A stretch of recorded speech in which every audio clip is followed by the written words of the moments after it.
Hello दोस्तों, नमस्कार दोस्तों। स्वागत है आप सभी का ऑनलाइन एडा स्टडी यूट्यूब चैनल पर। इस वीडियो में हम बात कर रहे हैं एक बड़ी और लेटेस्ट अपडेट के बारे में, जो कि संबंधित है खुशखबरी को लेकर, बड़ी खुशखबरी के बारे में।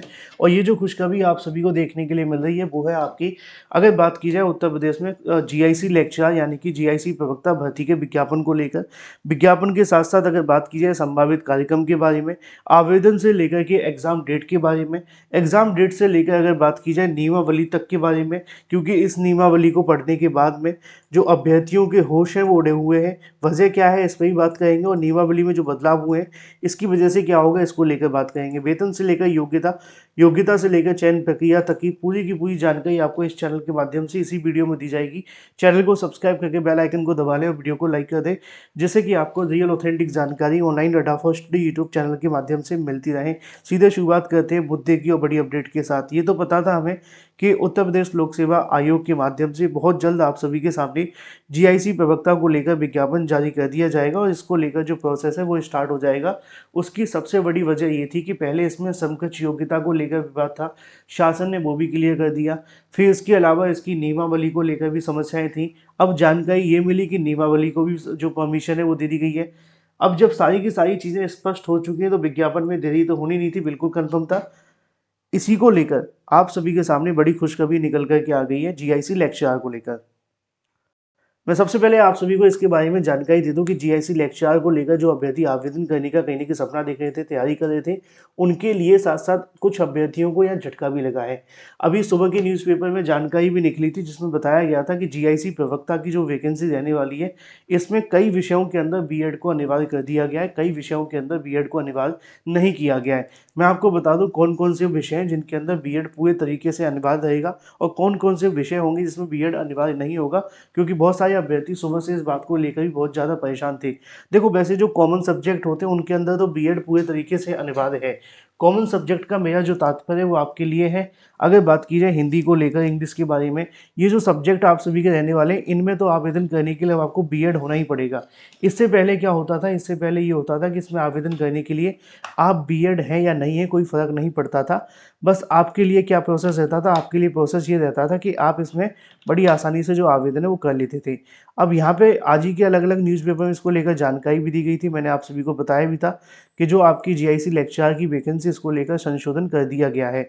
और इसके बारे में संशोधन के साथ साथ अगर बात की जाए तो चीज़ें और ज़्यादा अच्छे तरीके से आपको अब मैं बता देता हूँ। और इसके साथ साथ पहले वो बता दूँ कि कौन कौन से विषय हैं सॉरी, जिसमें बीएड अनिवार्य नहीं है। यहाँ पे लिखा हुआ है कि अपर शिक्षा निदेशक की अगर बात की जाए, अजय कुमार द्विवेदी का कहना है कि राजकीय माध्यमिक विद्यालय में शिक्षक भर्ती के नियम में संशोधन हो चुका है, उसका गजट भी जारी कर दिया गया है। अब संशोधित नियमों के अनुसार ही शिक्षक भर्ती की जाएगी। गौरतलब है कि माध्यमिक शिक्षा सेवा उत्तर प्रदेश लोक सेवा आयोग को प्रवक्ता में अगर बात की जाए 1658 पद, जिसमें महिलाओं के 836 और जो पुरुष के हैं वो 822 रिक्त पदों पर अधियाचन भेजा है। और अगले महीने भर्ती के लिए जो आवेदन की उम्मीद है वो शुरू हो जाएगी। इसमें कुछ विषयों की अगर बात की जाए तो बीएड की अनिवार्यता को लेकर छूट दी गई है। अगर बात की जाए संशोधित नियमावली के कुछ विषयों में बीएड की अनिवार्यता में छूट दी गई है, जिसमें गृह विज्ञान महिला शाखा, सिलाई महिला शाखा, कला पुरुष शाखा, वाणिज्य पुरुष शाखा और सैन्य विज्ञान पुरुष शाखा। इसमें अगर आप आवेदन करते हैं तो बीएड आपसे नहीं मांगा जाएगा, लेकिन बाकियों के अंदर आपसे जो बीएड है वो आपको देना ही पड़ेगा, तभी आप इसमें आवेदन कर पाएंगे। क्योंकि बहुत सारे अभ्यर्थी इसको लेकर कमेंट कर रहे थे, सर हमारी इसके अंदर ये है, क्या हमें इसमें बीएड अनिवार्य होगा या बिना बीएड हम आवेदन कर सकेंगे? सभी में आपको बीएड देना पड़ेगा। लिखा हुआ है कि 2 वर्षीय में नहीं होगी प्रवक्ता भर्ती।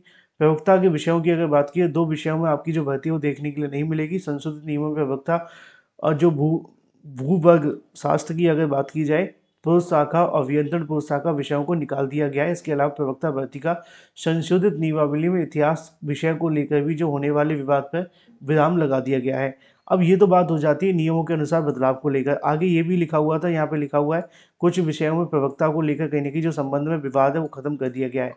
अब यहाँ सवाल सबसे बड़ा जो देखने के लिए मिल रहा था वो ये था कि सर जीआईसी लेक्चर को लेकर क्या अपडेट है और कब तक विज्ञापन जारी हो रहा है, और इसके बारे में आप सभी को पूरी जानकारी दे देता हूँ।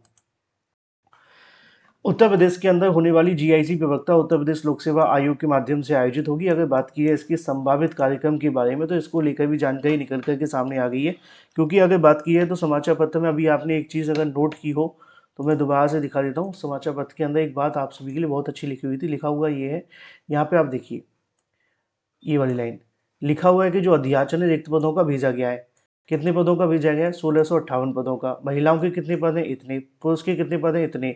तो अब नियमावली बदल चुकी है। नियमावली के अंदर क्या योग्यता होगी वो भी तय हो गई है। विज्ञापन के अध्याचन पहुंच चुके हैं। तो ऐसे में अब अगले महीने भर्ती को लेकर आवेदन शुरू होने की उम्मीद है। अब अगले महीने का तत्पर आप जान के चलें कि 30 दिन का समय तो कम से कम आपको इंतजार करना पड़ेगा। आज जैसे कि 15 तारीख है, तो 15 तारीख के बाद कभी भी, यानी कि 1 महीने बाद कभी भी, 15 मई के बाद आप सभी के जो आवेदन से संबंधित प्रोसेस है वो उत्तर प्रदेश लोक सेवा आयोग के माध्यम से शुरू कर दिया जाएगा। भाई अब यहाँ पे कुछ नेगेटिव जो अभ्यर्थी होंगे जिनके मन में सवाल रहेगा कि सर यूपी में भर्तियों को लेकर जानकारी तो बहुत आती है, आती नहीं है। ये सच है कि मुझे पता है कि पिछले 7 सालों में आप बहुत ज़्यादा नेगेटिव हो चुके हैं, लेकिन हर भर्ती के लिए नेगेटिव हो जाना अपने लिए कहीं ना कहीं और ज़्यादा समस्या खड़ी करने जैसा है। इसलिए अभी भी समय, किताब को भी उठा करके प्रिपरेशन में ध्यान दें। अदरवाइज ये भर्ती निकली तो दोबारा भर्ती आने की उम्मीद आसपास है नहीं है। आप जानते हैं अब यूपी में 5-5 6-6 साल से कम में कोई भर्ती नहीं आती है। तो जीआईसी लेक्चर को लेकर अगर बात की है, संभावित कार्यक्रम क्या रह सकता है, इस पर बात कर लेते हैं। जहाँ तक मुझे उम्मीद है कि यहाँ पर आप सभी के लिए जो विज्ञापन का प्रोसेस होगा 15 मई के आसपास जारी कर दिया जाएगा। अगर ज़्यादा समय लगा तो फिर थोड़ा सा 1-2 हफ्ता आगे पीछे हो सकता है। और मई महीने के लास्ट में आप सभी के जो आवेदन है शुरू हो जाने चाहिए। वैसे तो एक्सपेक्टेड 15 मई है, लेकिन फिर भी मान करके चलो कि आप सभी के लिए 1 या 1.5 महीने का भी समय लगता है, तो भी मई के लास्ट में आपके आवेदन हो जाएंगे। और संभावित तरीके से अगर देखा जाए परीक्षा की तारीखों के बारे में भी, क्योंकि सबसे बड़ा सवाल यही देखने के लिए मिलेगा। तो यहाँ पे अगर बात की जाए परीक्षा की तारीखों को लेकर, जहाँ तक मुझे उम्मीद है कि अब परीक्षा आसानी से नहीं हो पाएंगी। परीक्षाओं में समय लगेगा। आप देख रहे हैं कि किसी भी परीक्षा के लिए परीक्षा केंद्र नहीं मिल पा रहे हैं। अब क्यों नहीं मिल रहे वो आप अच्छे तरीके से जानते हैं, क्योंकि यहाँ पर शासन ने नई गाइडलाइन जारी की है। तो ऐसी स्थिति में परीक्षा केंद्रों के लिए भी कहीं ना कहीं आयोग को बहुत सारी चीज़ों को ध्यान में रखना होगा और थोड़ा समय भी चाहिएगा परीक्षा के लिए। हड़बड़ी में परीक्षाएं नहीं हो पाएंगी, ठीक है ना। तो मान करके चलें कि अगर आपका विज्ञापन मई या जून में आता है, तब भी कहीं जाकर के अगस्त में परीक्षा होगी। और हो सकता है कि इससे भी आगे चली जाए सितंबर वगैरह के अंदर। लेकिन आपके पास 3 महीने का समय तो मिनिमम मिल जाएगा प्रिपरेशन करने के लिए। 3 महीने के समय में आप आसानी से तैयारी कर पाएंगे। जैसे कि अगर मई में आ जाता है तो जून, जुलाई और फिर अगस्त आपके सामने रहेगा। और अगर जून में आता है तो उसके बाद 1 महीना और आगे बढ़ जाएगा। तो ये पूरा का पूरा प्रोसेस रहेगा। योग्यता के बारे में बता दिया गया। ज़्यादातर विषयों में आपके पास में पोस्ट ग्रेजुएट प्लस बीएड होना चाहिए। कुछ विषयों के अंदर अगर आप बीएड नहीं है तो आवेदन कर पाएंगे, वो मैंने आपको यहाँ बता दिया है। ये वाले कुछ विषय हैं जिनमें आप बिना बीएड के आवेदन कर लेंगे। रही बात आप सभी के लिए चयन प्रक्रिया के बारे में, तो जो पिछली बार की भर्ती में देखने के लिए मिला था, प्री मेंस के आधार पर ही आपका चयन होगा। ज़्यादा कुछ चीज़ें बदलने वाली नहीं है। बहुत सारे अभ्यर्थी इसको लेकर नियमावली के बारे में काफ़ी परेशान है, क्योंकि बीएड लागू हो जाने की वजह से यहाँ पर बड़ी संख्या में वो अभ्यर्थी बाहर हो जाएंगे जो सपना देख रहे थे कि भाई इस बार भी मौका मिल जाए। हालांकि इसकी चर्चाएं काफ़ी लंबे समय से चल रही थी कि प्रवक्ता भर्ती के अंदर बीएड लागू किया जाएगा। और ये कोई नई चीज़ नहीं है। मुझे पता है कि अगर आप भी जानते होंगे कि अगर बात की जाए बिहार के अंदर या हम बात करें किसी भी राज्य के अंदर, सभी जगहों पर जो प्रवक्ता वैकेंसी होती है, जहाँ पे पीजीटी के नाम से भी आप इसको जानते हैं, उसमें बीएड अनिवार्य रहता है। और बीएड के आधार पर ही आपको आवेदन के लिए मान्य किया जाता है। तो सभी राज्यों में ऑलमोस्ट ये पहले से ही था, यूपी में अब हो रहा है। तो फिलहाल इसका आप स्वागत करेंगे, विरोध करेंगे, वो कमेंट में बता देना। Thank you for watching this video.